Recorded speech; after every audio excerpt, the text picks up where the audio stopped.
So, good day, Sir Alfred Valdez. I am Mark Gabriel Arglino po from ITNSA 1M3. And here is the programs that I created po for my midterm examination that I will present po. So, first program po is bank machine.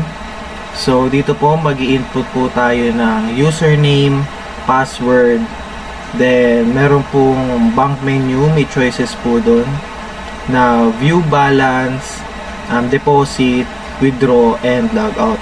So, sa second naman po natin, meron tayong height conversion po. So, ang program na po na ito ay more on conversion. So, lastly po, third is cashier system po. So, start ko na po i-explain each programs. So, ito po. So, ipapresent ko po na first program para sa midterm examination. So, kailangan po natin mag-include dito ng file header na #include standard input_output.h, then #include string.h. So, magta-type po tayo dito ng int main, open and close parentheses and curly braces. So, dito po, magde-declare po tayo dito ng data type and variable. So, ang data type po, ang pinakauna is integer. Po. Ito. Integer, compare username. Then, variable, compare username. So, sa pangalawa naman po, meron po tayong data type int or integer, variable, compare password. Then, meron naman po tayong char or character, then variable username and password. So, meron po siyang limit na 20. So, sa susunod naman po, meron po tayong data type int or integer, variable login is equal to 0. Ngayon, ang 0 po natin dito is false po. Ang login po natin dito ay false. Ang 0 po natin dito ay false at ang 1 po natin dito ay true. Ayan po. So, data type float, variable balance is equal to 0.0, data type integer, variable choice, and data type float, variable deposit amount, and withdraw amount. So, dito po, meron po tayong welcoming message po. Ito po, welcoming message. Ayan. Meron po tayong welcoming message. So, magpiprintf po tayo dito, \t, welcome to Bangko Sentral ng Pilipinas, which is, ang \t po natin dito ay tab. So, ito po yung makikita natin sa pinakataas. So, magde-declare po tayo dito ng while. Then, ang condition po sa while ay 1 is equal to true. So, sabi ko nga po kanina, ang number 1 po ay true and 0 is false po. So, ang condition po na nandito sa loob ng while is 1. So, it means kapag ang login po natin ay true, tuloy-tuloy lang po siyang maglo-loop. So, connected po siya dito sa if exclamation point login. So, magde-declare po tayo dito ng if else. So, exclamation point login. So, ang exclamation point po natin ay meaning not po siya, not. So, not login. So, it means po ang dating niya is false. So, nakalagay po dito sa integer login natin is equal to 0. So, ang 0 po natin ay false. So, babasahin po natin siya ng base sa number po. So, hindi po natin siya babasahin as not login. So, babasahin po natin siya not false. Kasi, ang nakalagay po dito ay false. So, 0 siya. So, ang statement na po na ito sa condition na to is true kasi not false po. So, pag sabi natin not false po is equal to true po siya. So, magpe-printf po tayo dito ng please log in, access your account. Then, may output po dyan na printf username. Type po natin username. Then, printf password, scanf, %s password. So, dito po magkakaroon po tayo ng, kumbaga sa mathematics, parang calculation po ng string compare. So, compare username po natin is equal to string compare username Glino. So, kapag ang tinype po natin, ang equal po ng compare username natin is yung Glino po. Ngayon, kapag ang username po ay equal din po sa Glino, tama po yun. So, compare username is equal to string compare password. Then, ang password po natin is 12345. So, dito po, mag-check po tayo ng credential dito. So, mag-i-input po tayo dito ng if-else statement. So, if condition, bibigay po tayo ng condition. If compare username is equal to 0, logical end compare password is equal to 0, iiba po yung value ng login natin, which is 1. Okay? So, magiging not true po siya ngayon. So, sabi ko nga po, dito sa pinakauna nating if, meron po tayong logical operator na exclamation point, which is not po siya. So, wait lang po. So, ito po. Magiging not true siya. Okay? So, kapag mali naman po yung tinype natin or mali yung password, tama yung username, or mali yung username, tama yung password, dito po siya magfo-fall. Invalid credential, please try again. So, ang else po natin, so, katulad nga po ng sinabi ko, ang login po natin is equal to 1. So, magiging not true na po siya. So, dito na po siya magfo-false. Kasi not true na po eh. Not true. So, ibig sabihin false na po siya. So, dito po siya babagsak. Okay? So, magpiprintf po tayo dito ng bank menu. So, magpiprintf din po tayo dito ng mga option. Meron tayo option 1, view balance. Option 2, deposit money. Option 3, withdraw amount. Option 4, logout. Then, magpiprintf din po tayo ng output natin, which is dun po natin itatype yung choice natin. So, scanf, %d, then, ayun po yung tatype sa choice. So, mag-i-input din po tayo dito ng switch, which is a choice. So, sa case 1 naman po natin, ito po yung mismong code ng view balance natin. So, sa view balance natin, printf your current balance is $%.2f, then balance po. So, ang balance po natin ay 00. Okay. So, ayun po yung lalabas dyan. Then, sa case 2 naman natin, meron po tayong deposit money. Ito po yung para sa deposit money, which is mag-output po muna tayo ng printf, enter the amount to deposit. Then, tatype po natin dito sa scanf deposit amount. So, mag-declare ulit po tayo dito ng if-else statement. So, sa condition po ng if natin, deposit amount is greater than 0. So, magkakaroon po siya ng calculation. So, kapag ang deposit amount po natin, tinype natin, is greater than 0, ang mangyayari po dyan, balance plus is equal to deposit amount. So, ang mangyayari po, yung deposit amount po natin, magpa-plus po siya sa balance. Okay? Then, after po nun, mag-output po siya ng printf, $%.2f, deposit successfully. Then, new balance, $%.2f. Then, ito po yung ilalabas na output. Deposit amount, which is dito po siya. Then, sa balance naman po natin is dito sa new balance. So, so sa case 3 naman po natin, meron tayong withdraw money. Okay?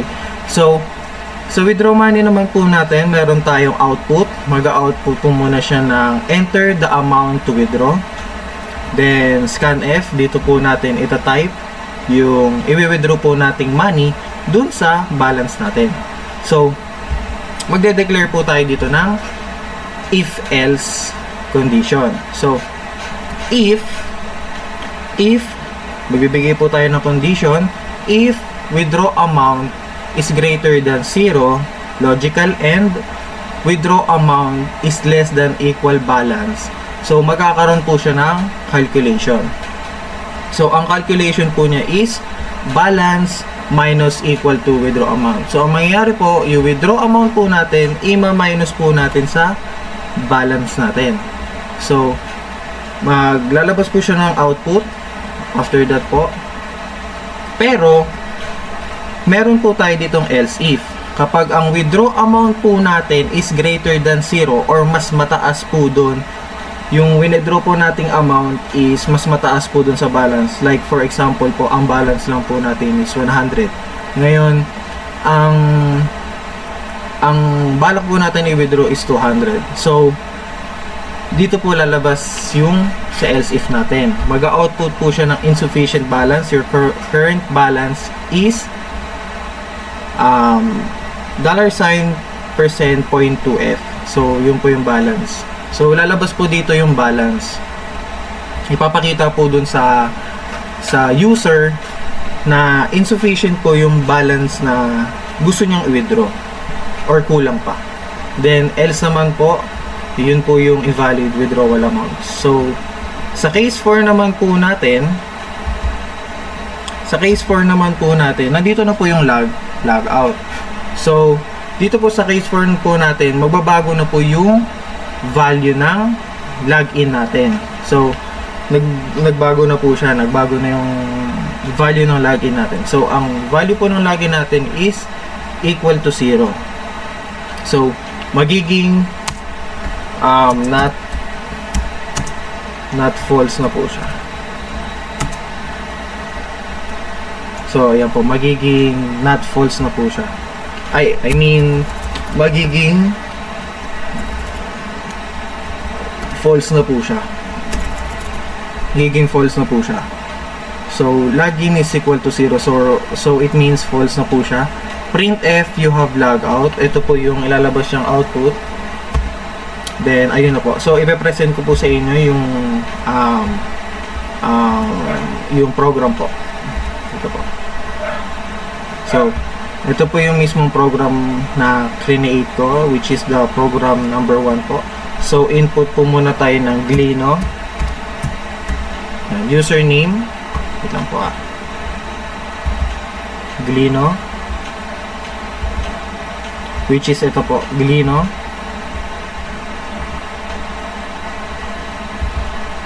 Then, ang password po natin dito ay 12345. 12345. Then, may message po sa akin, login successful, welcome Glino. So, ito na po yung bank menu. So, sa option 1 po natin, testingin po natin, number 1. So, naglabas po siya ng output. Your current balance is 0.00. So, naglabas po siya ng balance. So, sa number 2 naman po natin, mag-enter po tayo ng deposit amount. So, ang value po ng balance po natin dito sa mismong program is 0.0. So, wala pong laman. So, lalagyan po natin siya 1,000. Then, 1,000 deposited successfully. New balance 1,000. So, maglo-loop po ulit siya sa bank menu natin. So, mag-enter po ako ng i-enter ko po yung pangatlo natin, which is the withdraw of money. Then, ang balance po natin dito ay 1,000. So, enter the amount to withdraw. So, testingin po muna natin, malaking amount, yung mas malaki pa sa balance natin. So, nakalagay dito, insufficient balance, your current balance is 1,000. So, ayun po, nag-error po siya. Kasi, mas mataas po yung withdraw ko kesa sa balance ko. Okay. So, testingin po natin ulit yung withdraw. Withdraw amount, like 500 po. Then, ayan po, 500 withdrawn successfully. New balance 500. So, nag-minus po siya. Nag-minus yung amount. Nag-minus po yung amount ng withdraw amount dun sa new balance.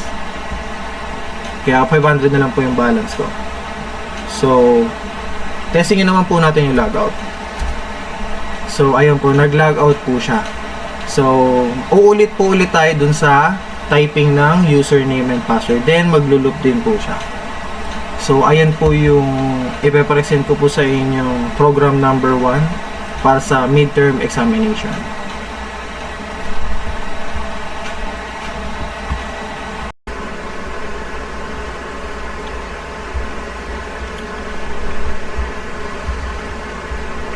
So, sa program number 2 naman po, meron po akong propose na program which is the height conversion. Ito po yung pangalawa kong program na ipe-present. So, kailangan po muna natin ng header file, hashtag include standard input output. Then, mag-i-input muna tayo na integer mean, open and close parentheses, and curly braces. Then, magta-type po muna tayo dito ng data type, integer, and variable choice, data type float, variable height, weight, converted height, and converted weight, then char or character, and variable continue conversion is equal to y. So, magde-declare po muna tayo dito ng while. Okay, while. Then, ang condition po niya is continue conversion is equal to y, logical or continue conversion is equal to y. So, ang condition po na nandito sa loob is kapag tinay po natin yung y or uppercase y, maglo-loop po ulit siya dito sa pinakauna. Ito po sa pinakauna na to. Yan. Kapag tinay po natin siya. So, kailangan po muna natin ng printfs. So, meron po tayong message. So, height and weight conversion by Glino. Then, meron din po tayo naka-output dito. Please choose an option. So, meron po tayong number 1, convert height cm to feet. Then, number 2, convert height feet to cm. Then, convert weight kilogram to pounds. And number 4, convert weight pounds to kilogram. So, may output din po tayo dito na enter your choice. So, dito po natin ito-type scanf %b, which is yung choice po natin kung 1, 2, 3, or 4. So, magde-declare po tayo dito ng if, else if, else if, else if, and else. So, if condition, choice is equal to 1. So, mag-output po siya na enter height in centimeters. So, scanf, dito po natin ito-type, height. So, pagka-type po natin, magkakaroon po siya ng calculation. So, ang converted height po natin is equal to height divided by 30.48. 30.48 po, divide po.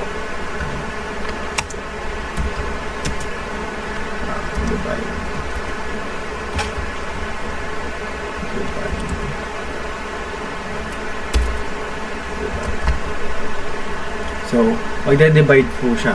So, kung ano po yung tinype nating height, i-convert naman po niya sa i-convert niya po sa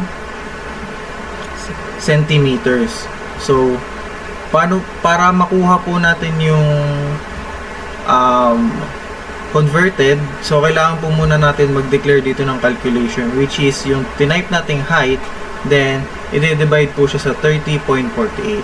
So mag-output po siya printf in feet percent 0.2f, then yun po yung converted height natin. So declare ulit tayo dito ng else if choice is equal to 2 and curly braces, then output printf, enter the height in feet.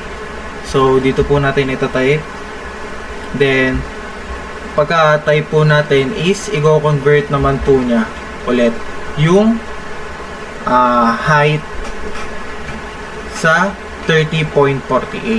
Pero ang mangyayari po dito, ang converted height natin is equal to height times 30.38. So kanina po dito divide, ngayon dito is times naman po tayo.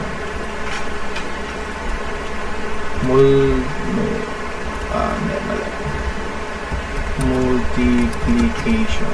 Yan, multiplication po ang gamit natin diyan. So height multiplied by 30.48. Then after that po, mag-output po siya ng height in centimeter percent 0.2f. Then yung percent 0.2f po natin is yun po yung converted height. So kapag chinus naman po natin yung 3, which is else if condition choice is equal to 3, magpiprintf po siya ng enter weight in kilograms. So dito po ulit natin nata-type, katulad lang po ng iba. Then magkakaroon po siya ng calculation. Converted weight is equal to weight multiplied by 2.20462. So multiplication po ulit ang gamit dito. Then mag-output po ulit siya ng weight in pounds percent 0.2f. Yun po yung converted weight natin. So mag-i-input po dito yan. So kapag pinili naman po natin yung else if choice 4, ang kanyang condition statement choice is equal to 4. So mag-output po siya ng enter weight in pounds. Enter weight in pounds. So scanf, dito po ulit natin ita-type. Then convert, magkakaroon po ulit tayo ng calculation dito. Converted weight is equal to weight divided by 2.20462. So divide ulit ang gamit natin dito, division.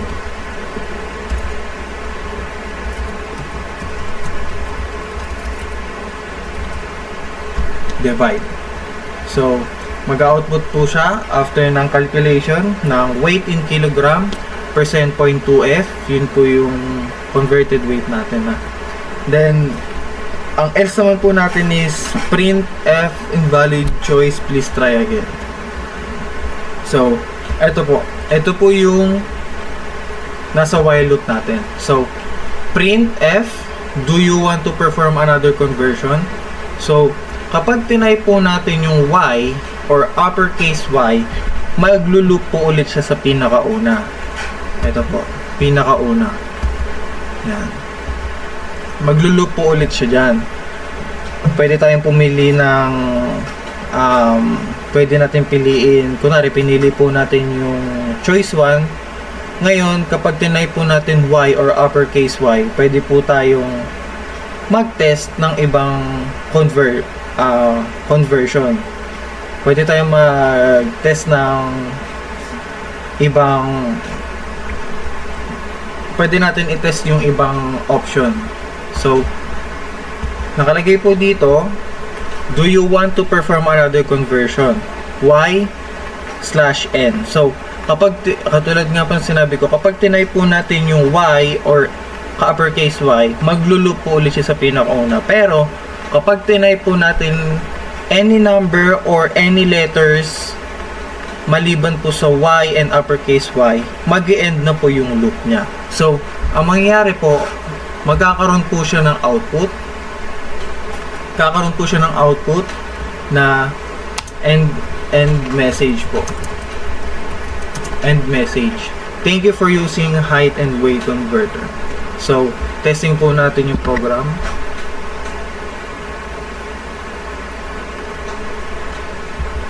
So, ito po siya. Please choose an option, convert height to cm, convert centimeter to feet.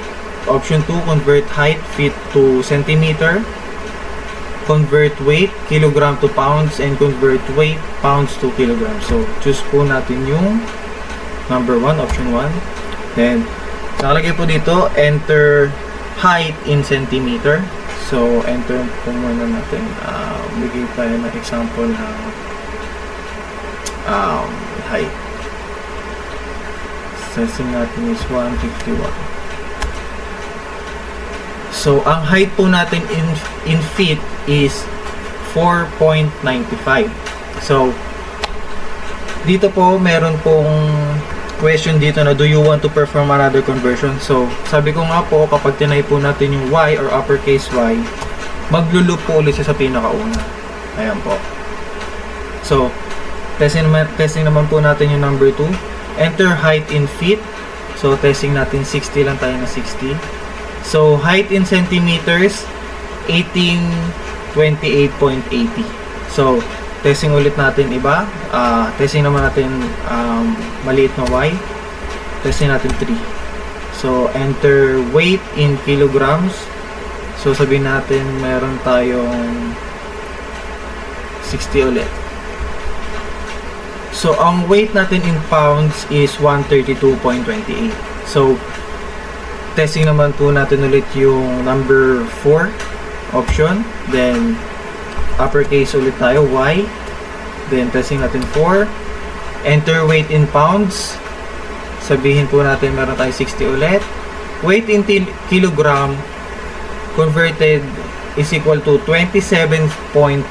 So, katulad nga po ng sinabi ko, kapag tinay po natin any letter or number, mag-e-end na po yung loop natin. Kahit hindi po natin sundin yung nakalagay sa output na N.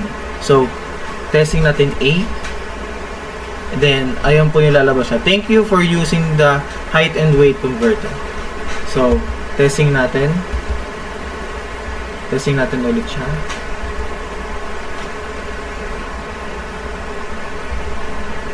So, enter choice 100, and height in feet 3.28. So, kapag tinype naman po natin na any letter like this, yan, magtitigil na po yung while loop niya. So, magpiprintf na po. So, maglalabas na po yung output natin. Lalabas na po yung output natin, which is yung, wait lang po.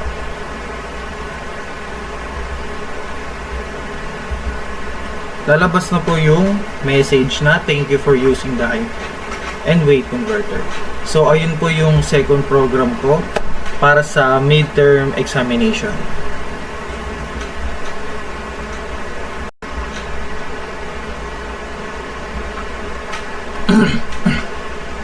So, lastly po, last na program na ipepresent ko po is cashier system. So, magde-declare po muna tayo dito ng header file, hashtag include standard input output.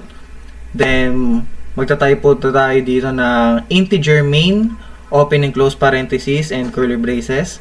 Then, mag-i-input po tayo dito ng data type float, then variable item price, total price, discount, final amount, and customer payment.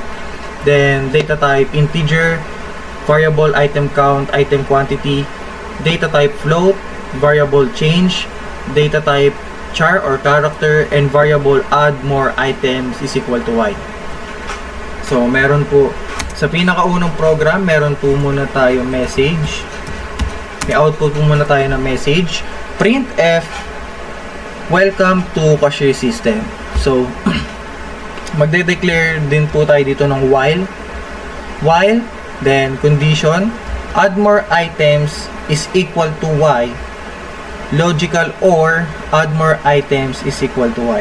Katulad nga po ng nung pangalawa kong program, kapag tinype po natin yung y or uppercase y, magtutuloy po yung looping natin, okay? Magtutuloy po yung looping natin. So, printf, enter the price of item %d, then dollar sign, item count plus 1. Then, dito po natin itatype. Then, printf, enter the quantity of item. Lalagay po natin dito kung ilan. Then, item count plus 1. Dito po natin itatype. Then, magde-declare po tayo dito ng if-else. If-else statement. So, sa if naman po natin, ang condition po niya sa loob ay item price is greater than 0, logical and item quantity is greater than 0. So, magkakaroon po siya ng calculation dito. Total price plus equal to item price times item quantity. Okay? Total price plus is equal to item price times item quantity. Then, meron tayong ditong item count plus plus. Then, sa else naman po natin, printf invalid item price or quantity, please enter valid values. So, ito po yung sinasabi ko kaninang condition na nandun sa while natin. So, kapag tinay po natin yung y,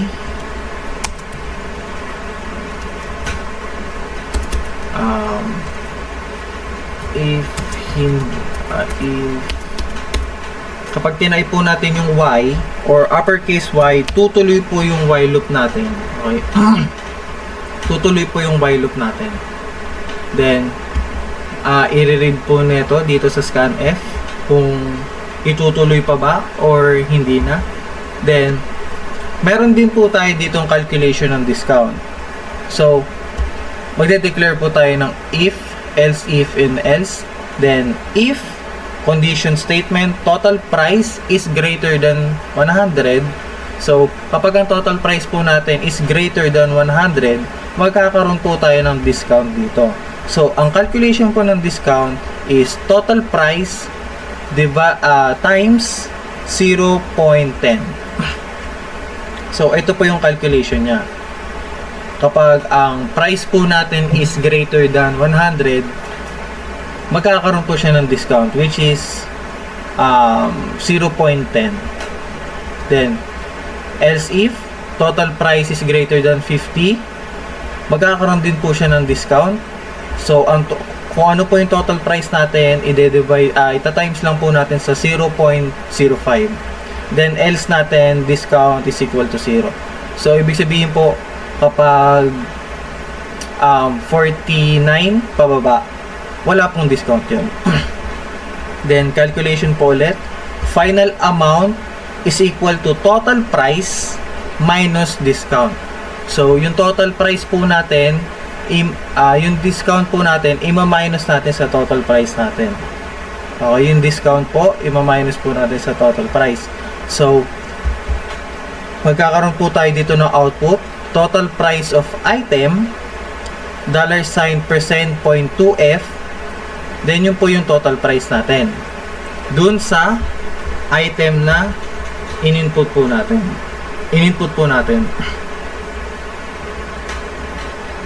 Then, printf discount applied. So, mapiprintf din po yan. Discount. So, ito pong code na to, lalabas lang po to kapag tinigil na po natin yung loop. Okay? Then, output, final amount to be paid. And final amount. Then, printf, enter customer payment. So, i-enter po natin dito kung magkano po yung bayad ng user. So, dito po natin ita-type sa scanf. Then, de-declare po ulit tayo ng if, else if, and else. Then, sa if natin, may condition po siya. Customer payments greater than equal final amount, magkakaroon po siya ng calculation. Pero, sa change na po siya. Okay? Change po is equal to customer payment minus final amount. So, ibig sabihin po, yung final amount po natin na pinunch or in-input, ima-minus po natin sa customer payment. Then, printf, the payment success, change. So, ito pong change na to, ito po yung calculation natin dito. Okay. Ito na po yung mag-output. Itong binigay nating calculation dito. So, else if customer payment less than final amount, logical, and customer payment greater than 0, mag-output po siya ng insufficient payment, please collect please collect $%.2F more. So, ito pong %.2F natin, ito po yung magiging kulang dun sa binayad natin na hindi sapat. So, parang dito po ang mangyayari dito, parang may calculation din po siya. So, ang mangyayari, customer payment po, ima-minus po natin sa final amount. So, makikita po dito kung magkano pa po yung kulang. Then, else, printf invalid payment amount entered. Then, after that po, after na ma-change yan tayo dito, sa if natin, after ma-change tayo, eto na po yung magiging message niya sa pinakababa. Thank you for shopping with us. So, testing po natin yung program. Yan.